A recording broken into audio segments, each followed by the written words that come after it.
बलचन्मा कथानक के आधार पर। बलचन्मा नागार्जुन के उपन्यास कला का कीर्ति स्तंभ है। नागार्जुन ने बलचन्मा की कथानक को स्मृतियों से सजाया है। उपन्यास का आरंभ आत्मकथात्मक शैली में है।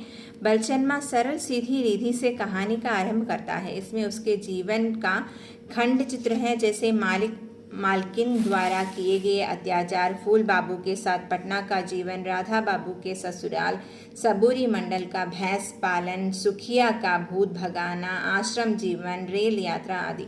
लेखक ने अपने पात्रों से इतना परिचय और आत्मीयता स्थापित कर लिया है कि पात्र स्वयं अपने प्रति लेखक के उपन्यास को उसके सम्मुख रखने प्रतीत होते हैं।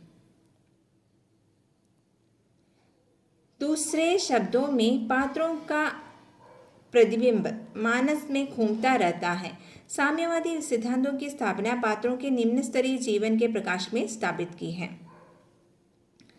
अपने कथानक में नागार्जुन ने दैनिक जीवन के एक एक क्रिया, व्यापार का सोना उठना आदि का भी वर्णन किया है। बलचन्मा की भोली भाली बातें सुनने से जी नहीं उभरता।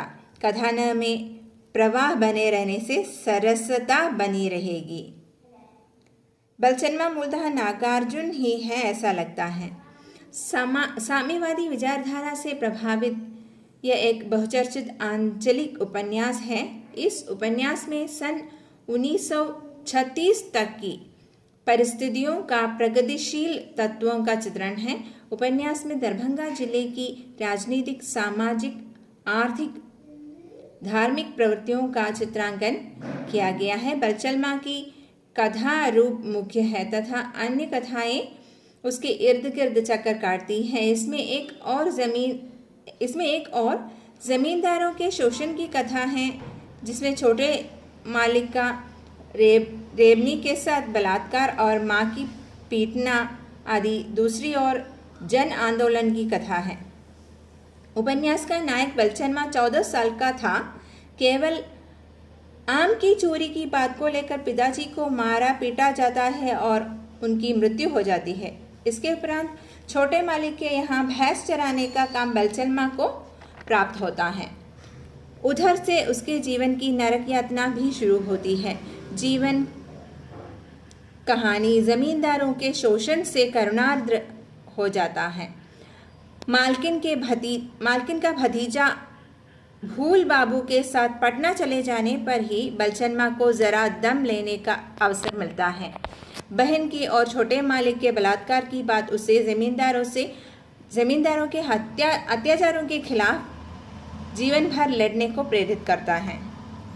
राजनीतिक कहानी में असहयोग आंदोलन, नमक आंदोलन, समाज के पीड़ितों के लिए कांग्रेस की ओर से सहायता पहुंचाना जैसी कहानियां हैं।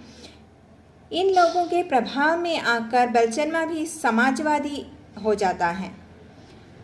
मालिक लोगों के अत्याचारों के विरुद्ध किसान वर्ग आंदोलन छेड़ते हैं। आंदोलन चलाने के लिए बलचन्मा का महत्वपूर्ण स्थान है। उसके मालिकों ने इसे अपने विरुद्ध का आंदोलन समझ लेता है। जमींदारों के आदमियों ने इस बात पर बलचन्मा को इतना पीटा कि वह बेहोश हो जाता है। यहाँ कहानी समाप्त होता है। संपूर्ण उपन्यास में किसानों के दुख दर्द की कहानी है। जमींदारों की नृशंसता, दुराचरण, क्रूरता, हृदयहीनता आदि का वर्णन है। गोदान के होरी के पश्चात बलचन्मा एक महत्वपूर्ण उपलब्धि है। होरी भारतीय किसान की दुर्बलताओं और अभावों का प्रतीक है, लेकिन बलचन्मा निम्न वर्गीय शोषित वर्ग की चेतना की जागृति का प्रतीक है।